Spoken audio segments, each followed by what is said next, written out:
देख रहे हैं the Him Tales horror stories. प्रस्तुत एक और नई कहानी। रात के 8 बज रहे थे। दिसंबर की सर्द हवाएं खिड़की के कांच से टकराकर एक अजीब सी आवाज पैदा कर रही थी।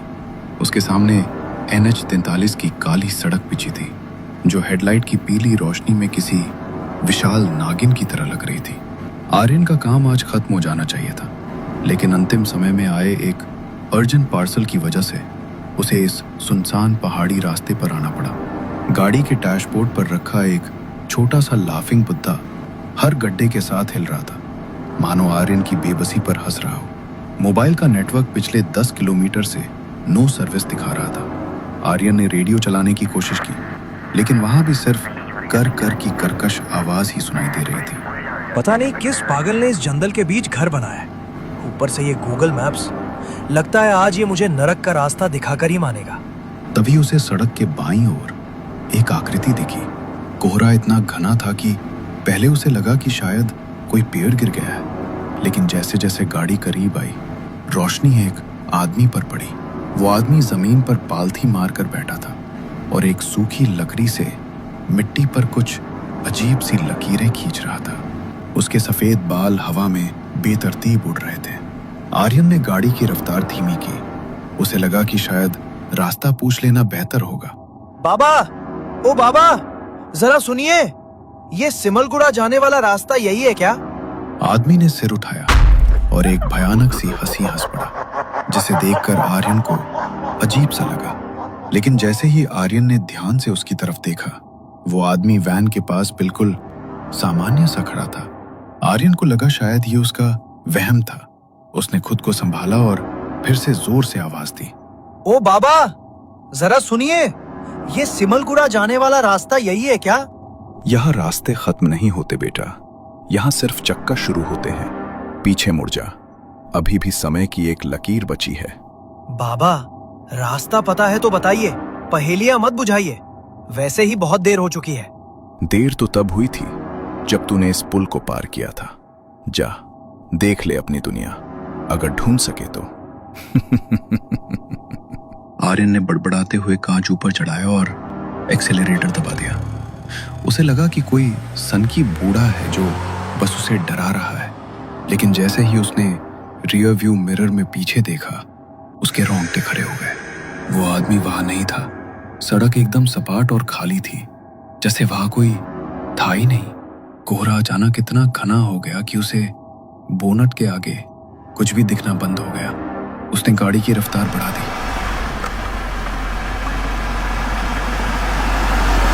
उसके दिल की धड़कन अब इंजन के शोर के साथ मुकाबला कर रही थी। करीब 20 मिनट तक गाड़ी चलाने के बाद उसे आगे वही मोड़ दिखाई दिया जहां पत्थर पड़े थे।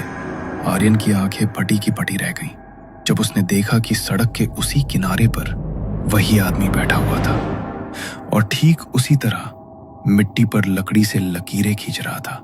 ये कैसे हो सकता है? मैं तो सीधा चल रहा था, मैंने कोई टर्न नहीं लिया। ये वही जगह कैसे हो सकती है? उसने घड़ी देखी, 8:15। वो 20 मिनट से गाड़ी चला रहा था, लेकिन गाड़ी फिर से वही जगह पहुंची थी। कोहरे के पीछे से एक धीमी सी हंसी गूंजी, जो वैन के लोहे को चीरती हुई आर्यन के कानों तक पहुंची। आर्यन के हाथ स्टीयरिंग व्हील पर कांप रहे थे। माथे पर पसीने की बूंदें इतनी ठंडी लग रही थीं जैसे बर्फ की सुइयां चुभ रही हों। उसने वैन की हेडलाइट्स को हाई बीम पर किया। रोशनी की 2 तेज किरणें कोहरे की मोटी चादर को भेदने की कोशिश करने लगी। उसने आदमी की ओर देखने की हिम्मत नहीं की। उसने झटके से गियर बदला और वैन को इतनी तेजी से भगाया कि टायरों की चीख सन्नाटे को चीर गई। ये सिर्फ मेरा वहम है। वो खुद को बार बार दोहरा रहा था। पहाड़ी रास्तों पर अक्सर एक जैसे मोड़ होते हैं। मैं बस थक गया। करीब 10 किलोमीटर तक उसने गाड़ी को 80 की स्पीड से नीचे नहीं आने दिया। अचानक सड़क के बीचों बीच एक लाल रंग का दुपट्टा पड़ा दिखा। आर्यन ने गाड़ी नहीं रोकी और उसके ऊपर से निकल गया, लेकिन ठीक 5 मिनट बाद वही लाल दुपट्टा फिर से हेडलाइट की रोशनी में चमका। आर्यन का गला सूख गया। उसने फिर गाड़ी निकाली। तीसरी तीसरी बार जब वही दुपट्टा दिखा तो उसने गाड़ी को ब्रेक मार दिया। गाड़ी एक झटके के साथ रुक गई। आर्यन नीचे उतरा और उस दुपट्टे को उठाया। जैसे ही उसने उसे छुआ, उसे लगा कि वो कपड़ा नहीं बल्कि किसी की ठंडी त्वचा है। उसने घबराकर उसे फेंक दिया। तभी उसे सड़क के किनारे झाड़ियों में हलचल सुनाई दी। कौन है वहां? देखो, मेरे पास पैसे नहीं है, सिर्फ कंपनी का सामान है, मुझे जाने दो। झाड़ियों से एक आवाज आई, एक ऐसी आवाज जिसे सुनकर आर्यन के पैरों तले जमीन खिसक गई। वो उसकी माँ की आवाज थी। आर्यन बेटा, इतनी रात को कहाँ जा रहा है? घर आ जा, खाना ठंडा हो रहा है। आर्यन स्तब्ध रह गया। उसकी माँ तो 200 किलोमीटर दूर शहर में थी। वो यहाँ इस खौफनाक जंगल में कैसे हो सकती थी? उसने टॉर्च जलाकर आवाज की दिशा में रोशनी डाली। वहां कोई नहीं था, बस घने पेड़ थे जो हवा में ऐसे हिल रहे थे जैसे कोई राक्षस अपने हाथ फैला रहा हो। ये मुमकिन नहीं है। तुम माँ नहीं हो सकती। तुम जो भी हो, सामने आओ। तभी झाड़ियों के पीछे से एक आकृति धीरे धीरे बाहर निकली। वो उसकी माँ ही थी। वही नीली साड़ी, वही सफेद बाल। लेकिन जैसे ही वो रोशनी के दायरे में आई, आर्यन की चीख निकल गई। उसकी माँ की आंखें नहीं थी। आंखों की जगह सिर्फ 2 गहरे काले गड्ढे थे जिनसे काला तरल पदार्थ बह रहा था। वो भयानक तरीके से मुस्कुरा रही थी। नहीं, तुम मेरी माँ नहीं हो। वो दौड़कर वैन के अंदर घुसा और दरवाजा लॉक कर दिया। उसने तुरंत अपने दोस्त समीर को फोन लगाने की कोशिश की। फोन पर घंटी गई। हेलो आर्यन, भाई कहाँ है तू? समीर, मैं फंस गया हूँ यार। यहाँ कुछ बहुत गलत हो रहा है। मैं एक ही रास्ते पर बार बार आ रहा हूँ और मुझे माँ दिखाई दे रही है। शांत हो जा भाई, तू बस पीछे मुड़ कर देख। मैं तेरे पीछे वाली सीट पर ही तो बैठा हूँ।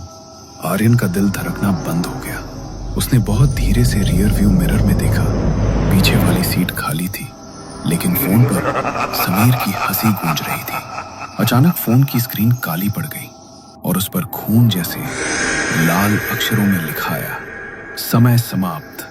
उसने वैन स्टार्ट की और पीछे की तरफ रिवर्स गाड़ी भगाने का फैसला किया। उसने सोचा कि अगर वो वापस उसी रास्ते जाएगा जहां से आया था तो शायद इस जाल से निकल जाए। वह पागलों की तरह गाड़ी पीछे की ओर ले जाने लगा। करीब 5 मिनट बाद हेडलाइट की रोशनी में फिर से वही आम का पेड़ और वही पत्थर दिखाई दिए। लेकिन इस बार सड़क के बीचों बीच वो आदमी नहीं बल्कि खुद आर्यन खड़ा था, जो अपनी वैन की ओर हाथ हिलाकर उसे रुकने का इशारा कर रहा था। आर्यन के हाथ स्टीयरिंग पर जम गए थे। सामने सड़क के बीचों बीच जो खड़ा था वो कोई परछाई या धुंधली आकृति नहीं बल्कि खुद आर्यन ही था। वही नीली कंपनी की टी-शर्ट, वही कलाई पर बंधी घड़ी और वही पसीने से भीगी हुई लटें जो माथे पर चिपकी थी। लेकिन उस दूसरे आर्यन की आंखों में वो चमक नहीं थी जो एक जीवित इंसान में होती है।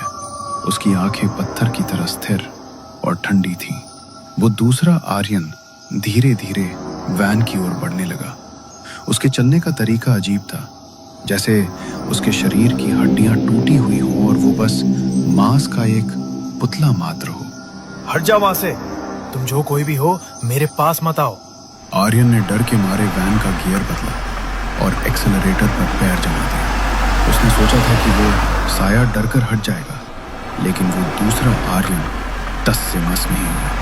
वैन तेज रफ्तार में आगे बढ़ी और सामने खड़े आर्यन से जोरदार टक्कर हो गई। एक भयानक थप की आवाज आई, जैसे मांस का कोई भारी लोथरा लोहे से टकराया हो। वैन का विंडस्क्रीन खून के छींटों से भर गया। आर्यन ने कांपते हाथों से वाइपर चलाया। खून साफ हुआ, लेकिन सामने सड़क फिर से वैसी ही खाली और सुनसान थी। न कोई लाश थी, न कोई निशान। ये सब दिमाग का खेल है। कोहरा, थकान, बस यही है। मैं बस अब घर जाना चाहता हूँ, नहीं करनी ये पार्सल डिलीवरी। तभी उसे वैन की छत पर कुछ खुरचने की आवाज सुनाई। ऐसा लगा जैसे कोई अपने नाखूनों से वैन की छत को फाड़ने की कोशिश कर रहा हो। अचानक वैन की खिड़की पर एक हाथ दिखाई दिया। ये वही हाथ था जिस पर वैसी ही घड़ी बंधी थी जैसी आर्यन ने पहनी थी। वो दूसरा आर्यन अब वैन की छत से उल्टा लटक कर खिड़की के कांच को सहला रहा था। कहाँ जाओगे आर्यन?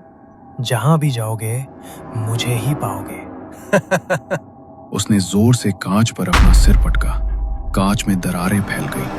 आर्यन ने पूरी ताकत से गाड़ी को इधर उधर घुमाया ताकि वो साया गिर जाए, लेकिन वो जोंक की तरह चिपका रहा। अचानक वैन का स्टीयरिंग खुद ब खुद बाईं ओर मुड़ने लगा। आर्यन उसे सीधा करने की कोशिश करता रहा, मगर लग रहा था जैसे कोई अदृश्य विशाल हाथ उसे खाई की ओर धकेल रहा हो। वैन सड़क से उतरकर झाड़ियों को कुचलती हुई ढलान पर जाकर रुकी। हेडलाइट की रोशनी अब सीधे एक पुराने जर्जर पेड़ पर पड़ रही थी जो सड़क से थोड़ी दूर जंगल में अकेला खड़ा था। उस पेड़ की छाल पर कोई पुरानी तस्वीर चिपकी हुई थी जो बारिश और धूप से धुंधली हो चुकी थी। आर्यन अपनी आंखों पर विश्वास नहीं कर पा रहा था। वो वैन से बाहर निकला जैसे किसी सम्मोहन में हो। वो उस पेड़ के पास पहुंचा और धूल मिट्टी झाड़ी। तस्वीर साफ हुई। वो तस्वीर उसकी खुद की थी।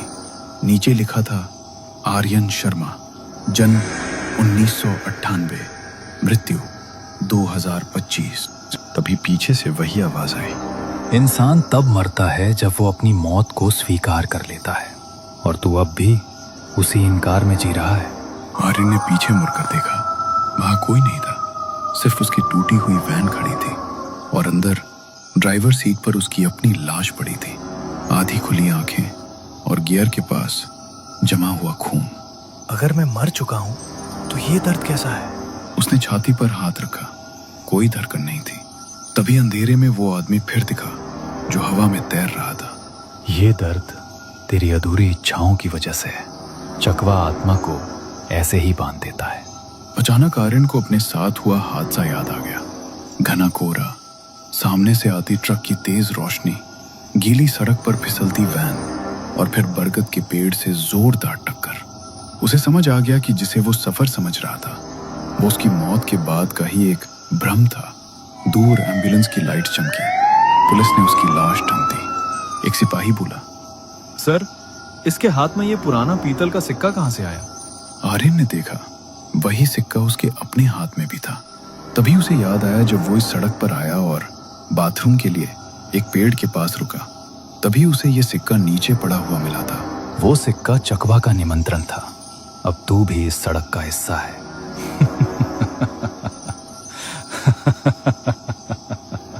कोहरा फिर गहराया और दूर से एक नई गाड़ी आती दिखी।